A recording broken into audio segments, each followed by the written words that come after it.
Welcome to What the F is Going On in Latin America and the Caribbean, a popular resistance broadcast of hot news out of the region, in partnership with Code Pink, Common Frontiers, Council on Hemispheric Affairs, Friends of Latin America, Interreligious Task Force on Central America, Massachusetts Peace Action, and Task Force on the Americas. We broadcast Thursdays at 4:30 p.m. Pacific, 7:30 p.m. Eastern, right here on YouTube Live, including channels for The Convo Couch, Popular Resistance, and Code Pink. Post-broadcast recordings can be found at Apple Podcasts, Spotify, Telegram, and at radindiemedia.com, and now under podcasts at popularresistance.org. Today's episode, Bolivia's right-wing orchestrates a civil strike. Our guests are Camila Escalante and Ollie Vargas of Kawsachun News, and also the podcast Latin America in Review. So welcome, Ollie and Camila. The audience should know you're joining us live from La Paz, Bolivia. And I want to share with the audience that this is one of those really great episodes in which from which our program gets its news. We have a really hot story that has been unfolding in Bolivia the last 3-4 weeks and is receiving very little mainstream media coverage in the global north. So our guests are joining us live from Bolivia to share what's happening in Santa Cruz, Bolivia, with all of you. Many of you met Camila when she joined us from Brazil to report on the presidential elections. And for those of you who have been following our program for a couple of years now, when we started strictly as a Facebook Live broadcast, you'll recognize Ollie Vargas, who joined us, I think, December of 2019 to talk about the October 2019 coup in Bolivia. And he, I think, Ollie, you had just, like, within a month had arrived Bolivia from the UK. So that was a really important episode. And so we're really happy to invite both of you back. Always a pleasure to work with you both. And before we start, let me give the audience just a brief background as to what our conversation is going to be about today. So for all of you, in the last 21 days, former coup leader and current governor of the Department of Santa Cruz, Luis Fernando Camacho, has been allowed to carry out a coup d'etat in the city of Santa Cruz, in the words of Pedro Damián Dorado, vice president of the Association of Municipalities of the department by the same name. Constant media misinformation is the glue that holds together Camacho's base, which can be counted nearly 230,000, mostly middle-class people who turned out for his latest political meeting, quote unquote. In late October, Camacho launched the shutdown of the city for the foreseeable future. It is Bolivia's largest and most prosperous municipality and the economic motor of the country. Camacho is a very rich man, and to preserve the wealth of the few, he is once again acting as a threat to Bolivian democracy. But the story from the grassroots has shifted radically since the de facto coup regime that came to power 3 years ago and lasted less than a year. When the far right of Camacho declared a total strike and work stoppage in the city of Santa Cruz 3 weeks ago, the masses refused to comply. And so that's the clash that we're seeing happening, that's been unfolding for at least 3 weeks. But a lot of this rhetoric and the call for the strike started in September, I believe. So let's talk about what's happening in Santa Cruz, the city of Santa Cruz, which is in the Department of Santa Cruz in Bolivia, just for clarification for the audience. So maybe a bit of background, and then let's talk about what's unfolding. There was some pretty hot news, Camila, that you broke last night from the city of Santa Cruz. That's right, Terry. For almost a month now, actually, there's been what they call a civic strike. In reality, it would be called, anywhere else, it would be called a boss's lockout, by which what's called the Civic Committee of Santa Cruz, which is essentially a committee of the largest landowners and the largest sort of businessmen in that city, decided they were going to do a lockout to protest against the government of President Luis Arce, supposedly on the for using the issue of the national census. Now, I think this might appear quite peculiar to people outside the country because I've never heard of another country in which there is conflict over a national census or where it's politicized in any way. I think most people will, if the census is taking place in their country, will know about it for the first time when they get the questionnaire, the survey that they have to fill out. But in Bolivia, it's become entirely politicized. But I would say that has been a pretext. But for the governor of Santa Cruz, Fernando Camacho, and this civic committee say that because Santa Cruz has grown in the last few years, then they deserve more resources from the central government. And so they want the census to be held as soon as possible, whereas the government says the census will be held in 2024. And their proposal only has essentially a 6 month difference. So we can see that this issue has been should be a technical issue has been politicized in quite a cynical way, because of course, even if a census was to take place tomorrow, the effects on public policy, etc., take years and are indirect as well for people. So we can see that this is just a pretext used because their real aim is to create an environment of chaos in Bolivia, bring violence that can destabilize the government and the country as a whole, and sabotage as well the economic growth that Bolivia is enjoying, because Santa Cruz is a country where it's the largest city in Bolivia. It has a lot of industry. It's on the border with Brazil, so it has a lot of international trade. And through this bosses lockout, they've really put a spanner in the works of the strong economic growth that Bolivia was experiencing. So that's been the situation for the past month. What does it look like there on the ground? It looks like, while the civic committee itself is a committee of these landowners and businessmen, they have right-wing groups, sort of extremists, fascist groups that took part in the coup 2019 that are mobilized on the streets, blocking roads, mostly in the sort of the central areas of the city, which are the sort of more middle-class areas of the city. Essentially, anyone who tries to get through, is trying to get to work or trying to get home. If you're in a car or a motorbike, they'll, slash your tires, most likely assault you. There's even people charging. If you want to get through, they will charge you $1, $2 to get through. So we can see there that those people are not necessarily even allied to these right-wing groups. They're just sort of criminal groups that are coming out, and they see this as a payday or themselves being paid to be there. So it's an environment of chaos. There's also been the fact that there hasn't been a very strong response from the police. That's what people there in Santa Cruz feel, that these criminal groups have been given kind of a soft touch to just sort of run riot around the city. And things really built to a head this past weekend, when these right-wing groups burnt down the offices of the Federation, the Campesino Federation of Santa Cruz. They vandalized and looted the labor union building in Santa Cruz.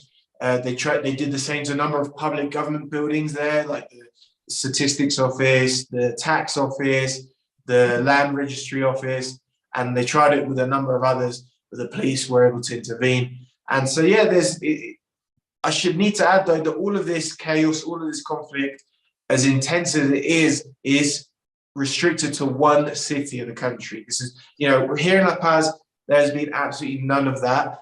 We haven't seen any of that kind of violence or mobilization here. The same is true for all of the rest of the country, including the rural areas of Santa Cruz, the vast majority of them elect mayors and local officials for the movement towards socialism, for the ruling party. This is something restricted to the city of Santa Cruz, which means it's basically at this point a regionalist conflict. Well, gosh, okay, I have tons of things I've written here. So there's a couple things with this region, specifically the city of Santa Cruz being the economic engine of the country. That's significant that these protests or this strike or by the right wing is happening there. And I have to say, as you describe what those protests look like on the ground, and especially since it's been organized by the far right, it really looks, and Camila, you have a lot of personal experience in this, it sounds to me so similar to the guarimbas in Venezuela, February 2017 specifically, and the tranques in Nicaragua during the coup attempt in April of 2018. Same demographic of people organizing it and the same tactics.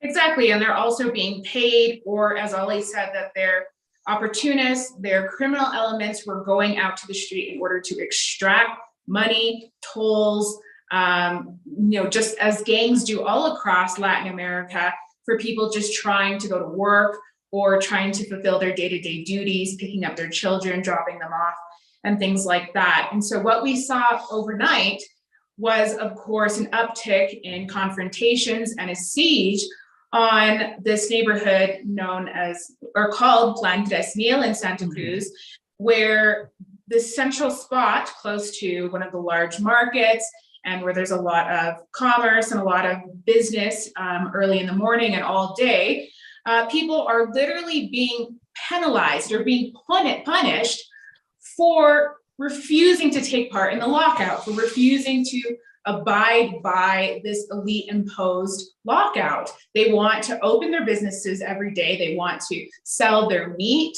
their produce, or whatever it is in the markets. They just open a stand in the market. These aren't people who own large stores. They don't own any type of grocery stores, or, it's not like a Costco or anything. It's literally people who either have a stand, a slot within the market, or people who have a little kiosk in the perimeter of the market, or lots of times women and men who push around a cart on wheels. And that's how they make their money day to day. They need the economy to remain open in order to make money every day. And they're making small amounts of money.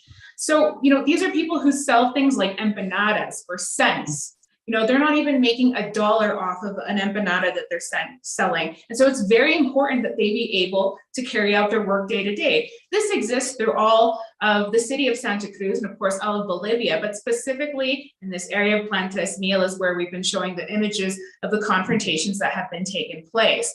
These parastate groups, the Santa Cruz Youth Union, as well as other armed organizations that are linked to Fernando Camacho, the governor, and linked to the Santa Cruz Civic Committee, have been laying siege on those people who refuse to take part in this destabilization attempt and who want only to be able to make ends meet. We're now headed towards the 4th week of this. It'll be 4 weeks on Friday at midnight of this ongoing economic paralyzation.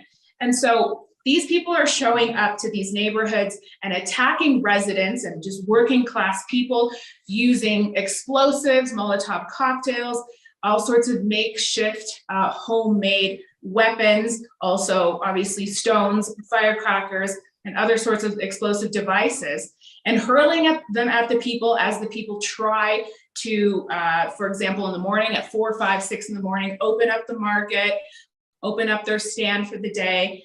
And a lot of people also make money, poor people, poor men on a whole, you'll see as the primary young men, the primary people who are working as moto taxis or who have to transport things on moto taxis. Those people are being targeted by the wire and cables that are being strung up across avenues to try to cause harm to those motorcyclists and cyclists as well. Because when you have these roadblocks across the city, the only real way to get around besides on foot is by motorcycle or by bicycle. Yesterday, we saw an injury to a young baby, a baby of probably less than 6 months of age.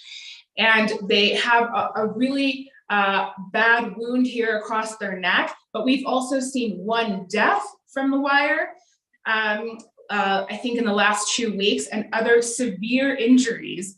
No one has yet been decapitated, but that's essentially what their aim is. I mean, it's very difficult to see this very thinly this very thin wire that's strung across these streets. And people can only stay home for so long. They're also blocking access to hospitals, and in one case to a very important facility that takes in women who are the victims and survivors of rape and other sexual and gender-based violence. And so this is something, we've seen all sorts of videos, all of it is documented, of these armed gangs going up to businesses, going up to older women, merchants, vendors, and threatening them simply for wanting to open their business, threatening bar owners, and essentially, like I said, closing off access to emergency services, making it difficult or impossible for ambulances to circulate, for people to be able to do their jobs that are absolutely necessary in the city of Santa Cruz. And there have been countless injuries in addition to 4 deaths at this point. And as we've said, we've seen very limited response from the security forces to intervene and lock up those people. And the people who were locked up for the crimes that were committed on Friday that Ollie mentioned, the arson and the vandalization, they have all been let out on bail at this point. So let me ask you one. Governor Camacho, he is the only governor in the nation of Bolivia that is pushing to change the census date, or is dissatisfied with the census date, because the president has announced it for 2024, correct? Yeah, he's the only governor protesting it. Yeah, in Bolivia there are 9 governors for 9 departments, and there was a meeting like a few months ago with the government, and these 9 governors were invited. 8 turned up. Fernando Camacho didn't turn up, and by consensus, it was decided that the census will be in 2024. And 6 of the 9 governors are from the opposition. So including, it's the opposition as well. Santa Cruz, the leadership of Camacho, is the only one that is rejecting this. And that's why I said that this has become a regionalist problem. And this is not a national conflict. This is not like in 2019, where the opposition in the whole country, well, in all the cities of the country, were leading violent protests that led to the coup in 2019. This is not what's happening now. This is in one city. And the right is very divided over this, because when you have this kind of regionalist conflict, there in Santa Cruz, there's been a stoking of sort of racist sentiment against people from the Andean parts of Bolivia, because Santa Cruz is sort of a lowland, more green area of the country near Brazil. And then, we get this discourse, the Coyas, the Indios, the Indians, they're coming here, blah, blah, blah. When you say that, you're insulting everyone from the Andean part of Bolivia, including the opposition, including people who would support their cause. People on the right, and so there becomes a division among the right. And I think going in, whenever the next elections are, what we're going to see is this regional split among the opposition. You're not going to have a united candidate, just like there wasn't one in 2019. You have this regionalist-based politics among the Bolivian right, and they can't unite because of this sort of separatist, racist sentiment that you see. And now you get some people, including Camacho himself, flirting with, hinting at the possibility of raising the flag of separatism, of Santa Cruz independence.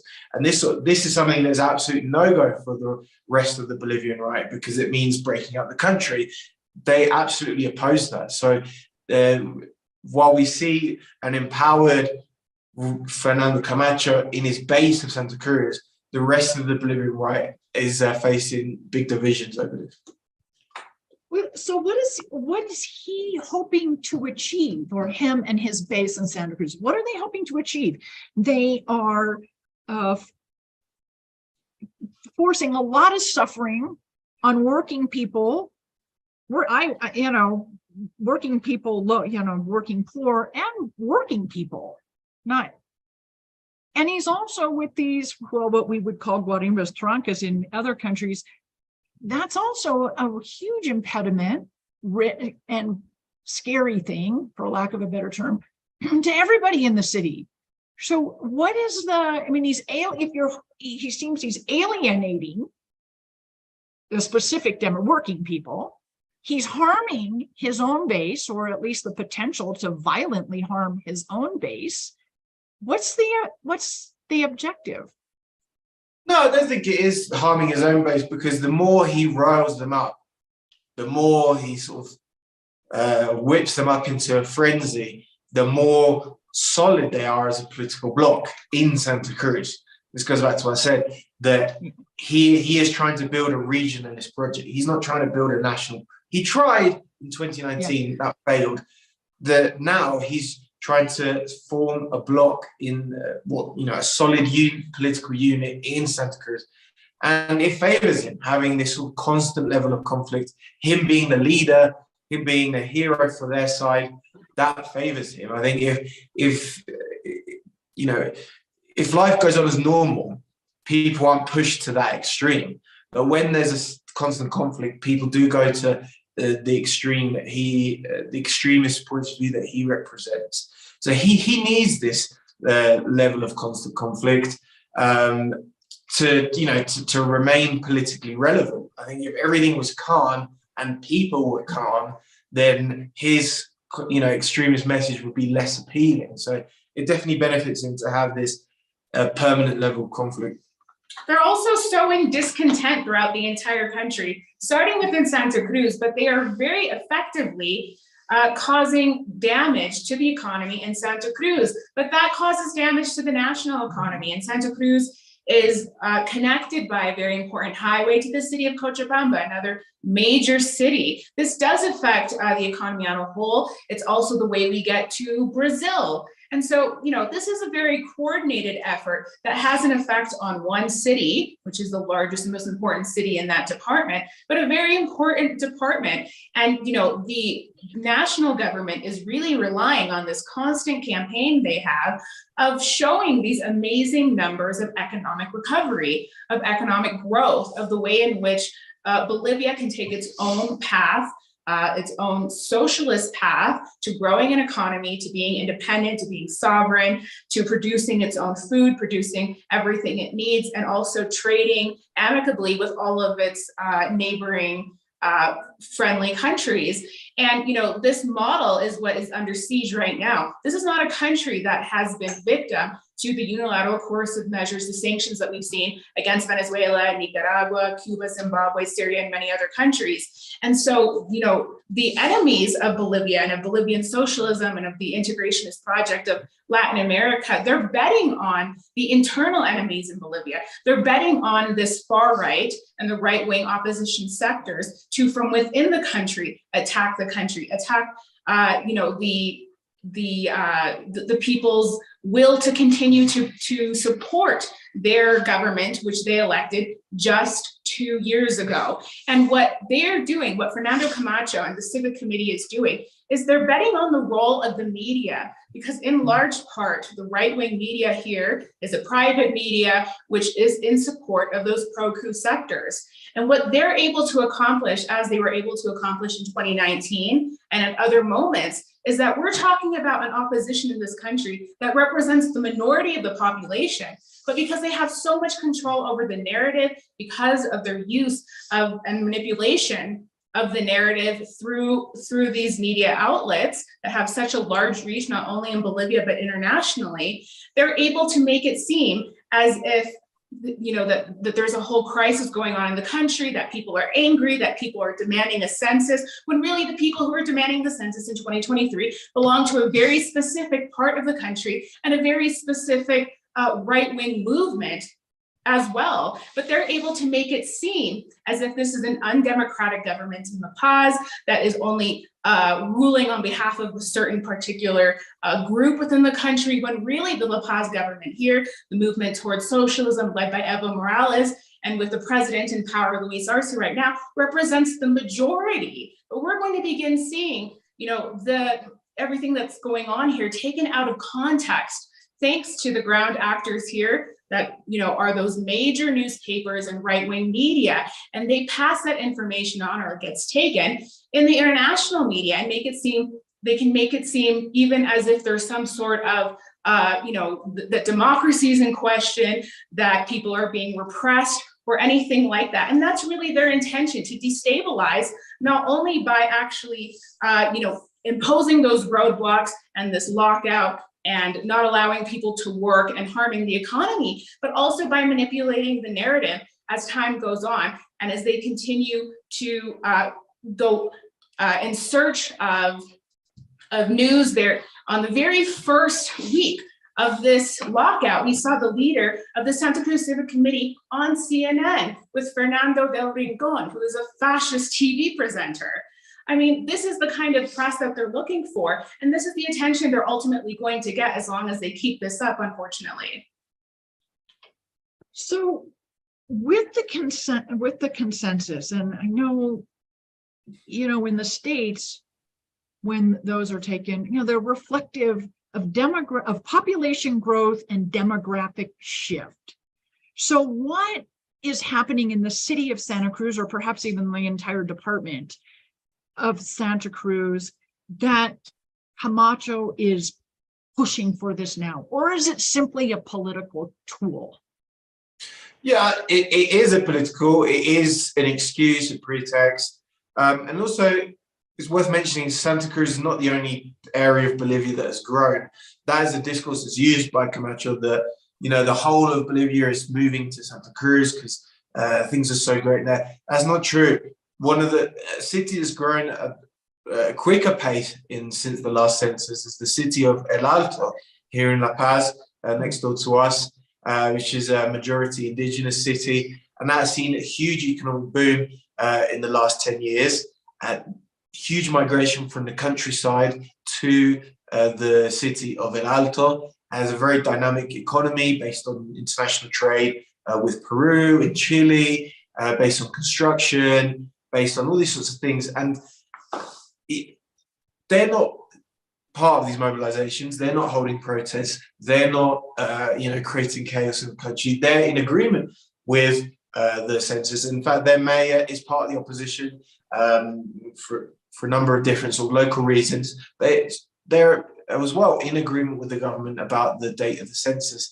And, like I said, if the census takes place 6 months before or 6 months after, that doesn't affect the common person. That doesn't put money in the pocket of the common person. It affects public policies in an indirect way.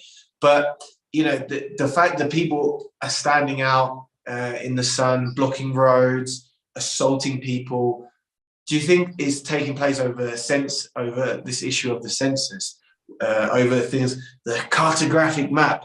People don't even know what these words mean, but it's being used as a pretext to bring violence, a wider level of violence to the country from these groups, and for Camacho himself to build and shore up his political capital and solidify his party ahead of the next election. So I think that is the context in which this is taking place. Yes, Santa Cruz has grown a lot over the past few years, and the people who constitute that growth are mostly people from Andean areas, and who many of them vote for the movement towards socialism. So this idea that the population growth is something that benefits the right in Santa Cruz is also a myth. Even at the last local elections, the movement towards socialism got about 30% of the vote against Fernando Camacho. That's, they didn't win that election, obviously, but that shows that not all of Santa Cruz is in agreement with this. And we saw huge rallies in the city of Santa Cruz, and Camila went there, against Fernando Camacho, in favor of the government on this issue. So the more Camacho pushes this, the more violence he's going to bring to Santa Cruz, because that city is not a 100%, it's not a white city, it's not an entirely right-wing or pro-coup, pro-fascist city. It's absolutely not the case at all. It's a very diverse, very ethnically, culturally diverse city, and politically diverse as well. Yeah, and it's I also want to plurinational. I also want to say, like, there's a whole list of issues that they have pursued, and Ollie's probably has a better, record of this in his memory because he's been watching things, as a Bolivian for a longer amount of time. But not only now it's the census. Before it was, during COVID, but after Luis Arce and the mass returned to power, they said it was the doctors going on strike, that the medical college was saying that they don't have sufficient, they don't have, everything they need to be able to do their job. These are obviously right-wing doctors. We know this because they tried to destabilize the country using that in 2019. That was a pretext as well to the coup. We have the environmental issue in the burning of the Chiquitania. In this case, it could be another environmental issue. It could be earlier this year and last year, they tried, the right wing and specifically the Santa Cruz elite have tried to use the issue of development projects and infrastructure in Beni and other departments of the country and the effect that has on the indigenous populations there to try to destabilize the country and to try to tell people on the exterior that this indigenous government is anti-indigenous.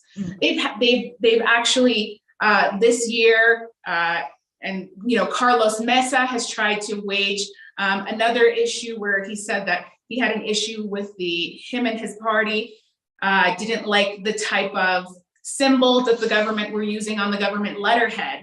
These sorts of things is very absurd, but we've seen every single different thing you can possibly think of, sometimes on a bi-weekly basis, to try to use these issues to destabilize the country, to get people angry. And none of them have worked. They've all fallen flat. This is the only one that has taken off. But it's very clear that it's politically motivated, specifically because they put so much money into these campaigns, and the right-wing media, allied with these right-wing coup leaders, will harp on these issues every single day, putting tons of just wall-to-wall coverage about whatever it is that Carlos Mesa or Fernando Camacho or whoever says is the issue of that day. And then literally in 2 weeks, the issue disappears out of the headlines and from the media because it fell flat and nobody cared about it.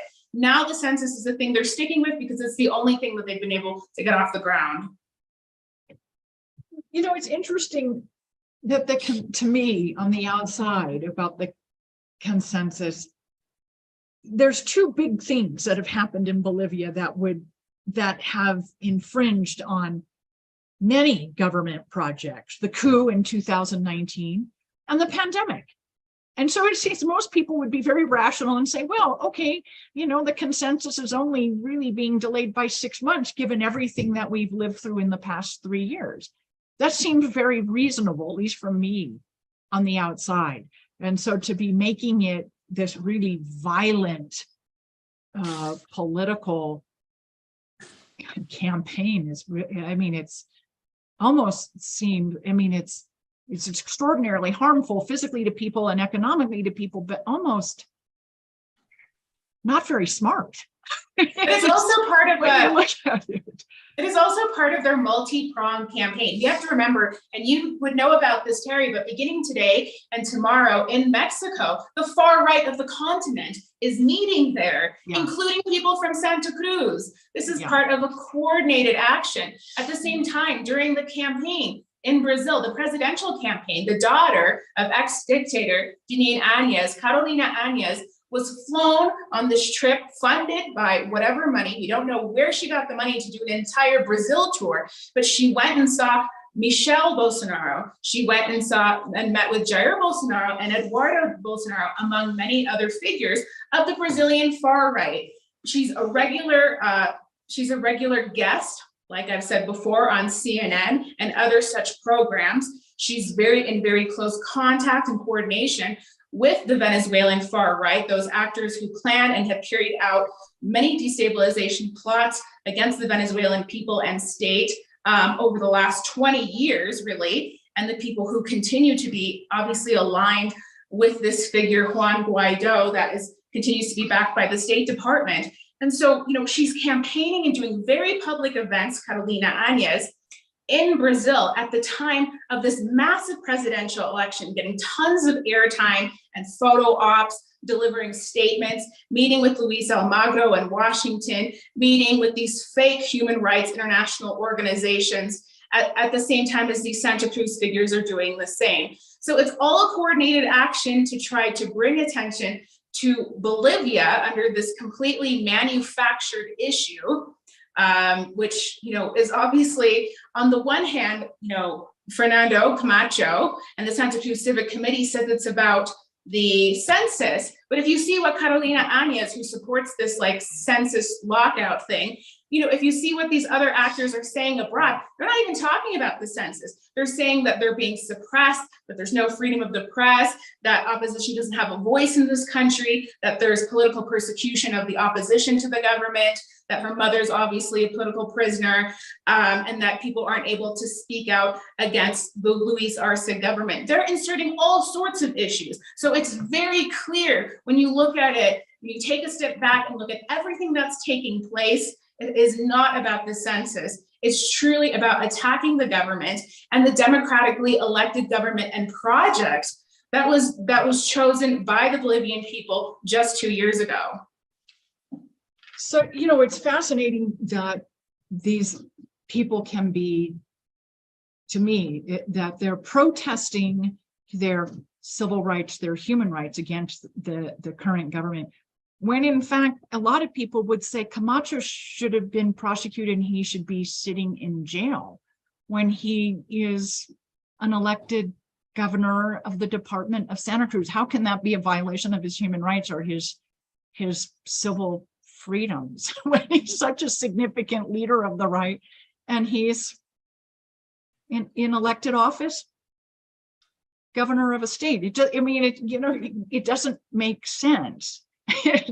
The rhetoric doesn't make sense, although it's very scary. And you mentioned Mexico. Yes, I should just tell the audience we have a huge rally, anti-fascist rally here in Mexico City tomorrow morning, 9 a.m. I think it's at the Westin Santa Fe at 9 a.m. And yes, I will be there. So can we talk about one thing more before I let both of you go? Camila, you have been to Santa Cruz. You have seen how the communities are organizing, the pro-government, anti-Camacho people, well, not necessarily anti, the pro-Mas, the pro-Arce people have organized at a community level. This is a theme that continually comes up in our episodes for the audience: social movements, labor movements, and how crucial they are to help develop policy throughout the country, develop candidates, help candidates get elected, and then once in office, help maintain the power of the office. I mean, it's like we continually say on this program, just because you hold power doesn't mean you have power. And so how important are the social movements and labor movements in Santa Cruz right now?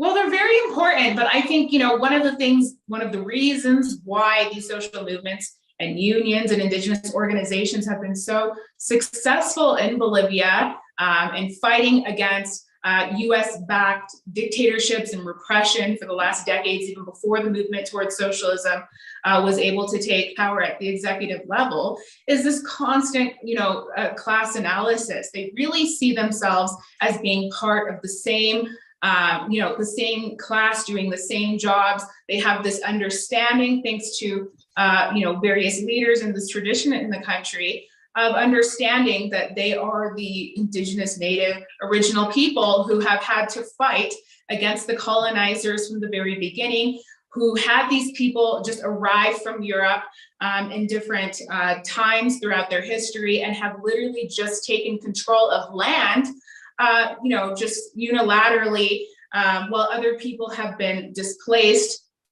impoverished, and have had to live through very difficult circumstances and, really wide inequality. And this is a country with really, severe problems in terms of development.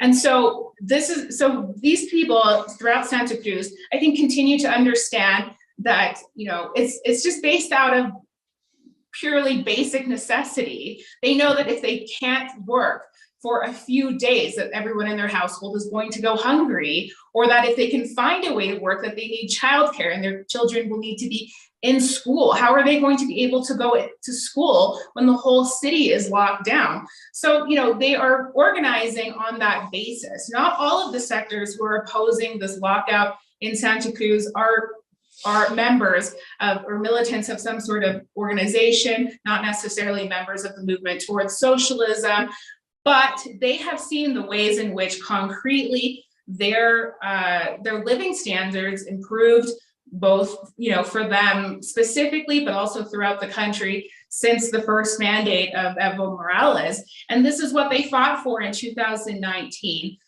A lot of times we talk about all of the different repression and of course the massacres that took place in 2019, but different points of the Department of Santa Cruz, not only this neighborhood of Plan 3000, but other areas of the department were on the very forefront of the fight for democracy and against the coup dictatorship, not only in those weeks after the vote where Evo won his fourth term, but also in the 12 months after that. During the entire coup year, they resisted all of the tyrannical policies of the coup government. So, I think people remember the good times under Evo Morales. They want to see, the economy improve.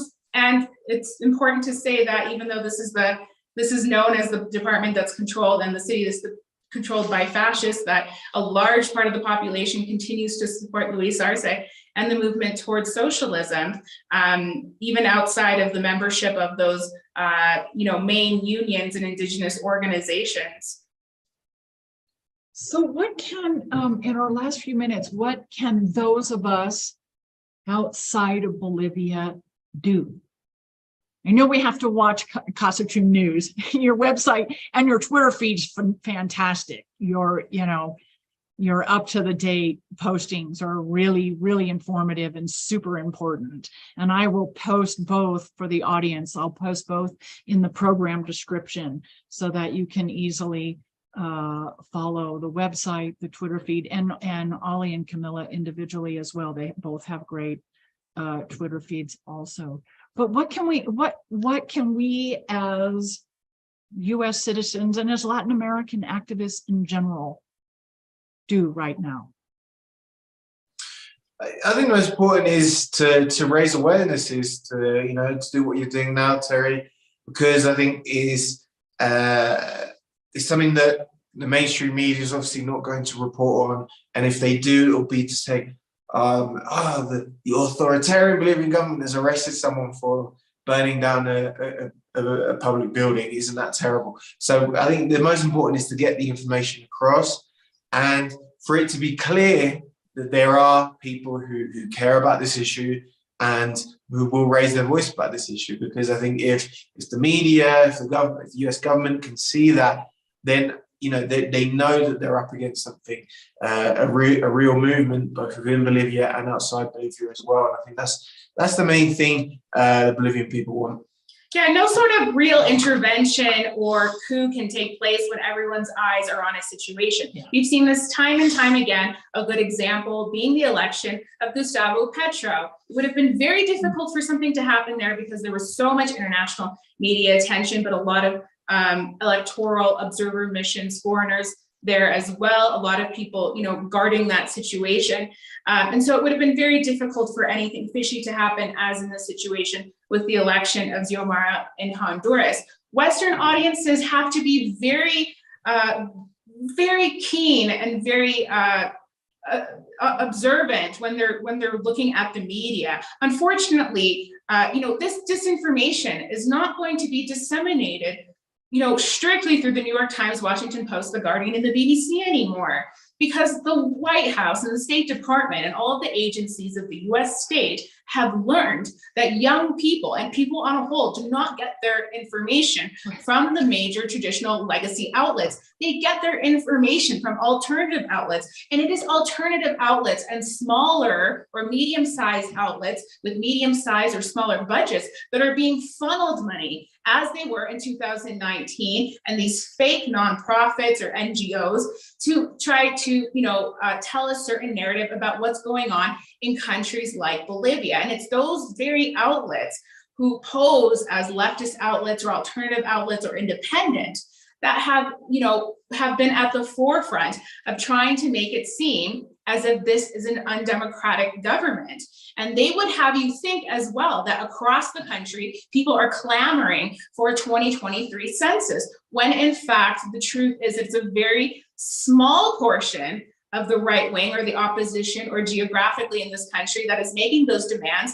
And it's a very small portion of the country that is affected right now directly by this lockout, just as it is a small minority that voted for Fernando Camacho in 2020, and that overall less than 45% of the population in the recent 2020 presidential elections voted for the combined total of all of the opposition candidates against a party that won a strong mandate of 55.1% in the first round, won the presidency outright. And this is, amid repression, following really massive, all of the main leaders of the movement towards socialism holed up in the Mexican embassy in Mexico, in Buenos Aires, scattered outside of the country, and people living in fear, journalists living in fear. So this is the situation we're dealing with. People need to approach the media with skepticism, as with all of the media that reports on Latin America from the exterior. Well, we'll have to have you come back and keep us apprised as to what's going on, because it really is it's an important story, and we aren't talking enough about it, particularly in the global north. And the more I listen to both of you, the similarities between the demographic of people that are leading this strike and their tactics are exactly what we have seen in Venezuela and what we have seen in Nicaragua, specifically in my personal experience, those two countries, but elsewhere as well. So it's really, it's just amazing to and scary, to But it's watch. also the same thing that they're trying to use in Mexico, without Mexico Yes. being a revolutionary government. Yes. I mean, Yes. this is precisely the reason why they're all coming together, even Yes. with these figures from the United States and meeting there. Yeah. No, that's going to be an important rally tomorrow. We'll probably have to talk about that too. I should have the two of you come back and we can talk about the similarities between all of these events. So, okay, you guys, I am so happy you had time today. I know you both are so busy with all your activism and your reporting and all the work that you do in Bolivia specifically, but throughout the Americas as well. So I'm really so thankful for your time. And I want to remind the audience that you've been watching What the F is going on in Latin America and the Caribbean. We are a popular resistance broadcast in partnership with 7 other organizations. You can catch us every Thursday evening, 7:30 p.m. Eastern on YouTube Live, including the YouTube channels of The Convo Couch, Popular Resistance, and Code Pink. And so thanks again, everyone, and we'll see you next week. Thank you, Terry. Thanks for having us. Thank you.